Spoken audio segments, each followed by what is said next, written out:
नमस्ते, मैं हूँ रेखा सिंह। हमारे YouTube चैनल पर आप सभी का बहुत बहुत स्वागत है। हम आप सबको बहुत ही अच्छी कजरी सुनाएंगे द्रौपदी चीरहरण की, जो इस तरह है।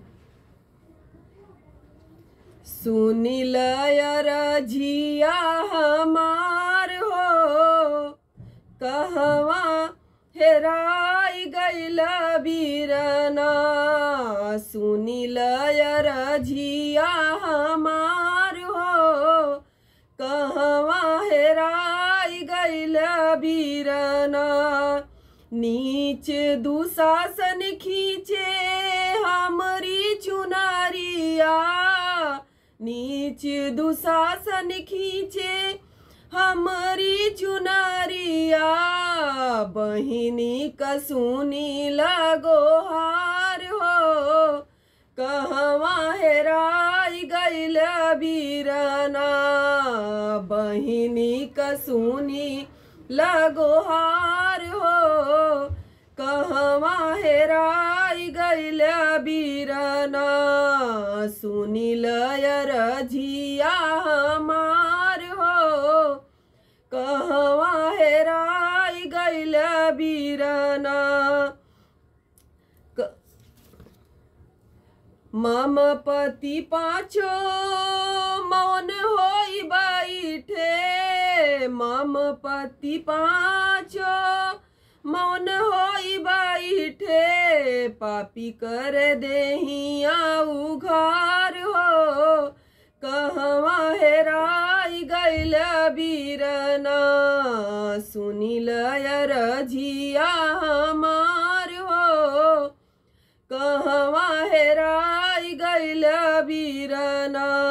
जेहि दिन कान्हा तोहरी कटल अंगूरिया, बंधली सरिया के फार हो, कहवा हेराई गइल बीरना। बंधली सरिया के फार हो, कहवा हेराई गइल बीरना।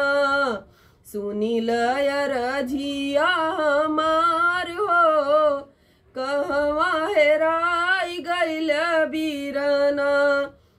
वही दिन कान्हा हमई दिहल बचनिया, ओही दिन कान्हा हमई दिहल बचनिया।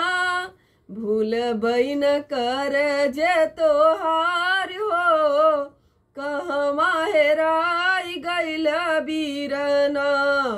सुनी रजिया हमार हो, कहवा हेराई गइल बीरना। आज वही साड़िया के खींचे दुश्मनवा, आज वही साड़िया के खींचे दुश्मनवा। काहे हम दिहल बिसारी हो, कहवा हेराई गइल बीरना। काहे हम दिहल बिसारी हो, कहवा हेराई गइल बीरना।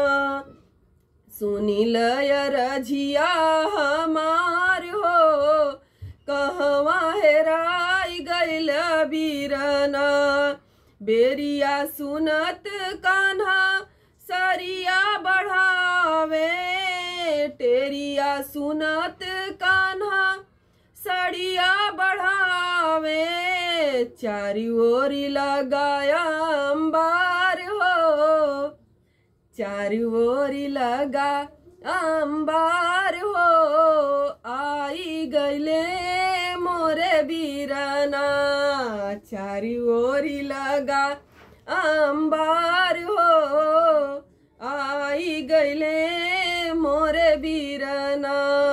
सुन लिहले रजिया हमार हो, आई गइले मोरे बीरना। जिसकी मदद भगवान करे उसको देर लग सकती है क्या? जय श्री कृष्ण।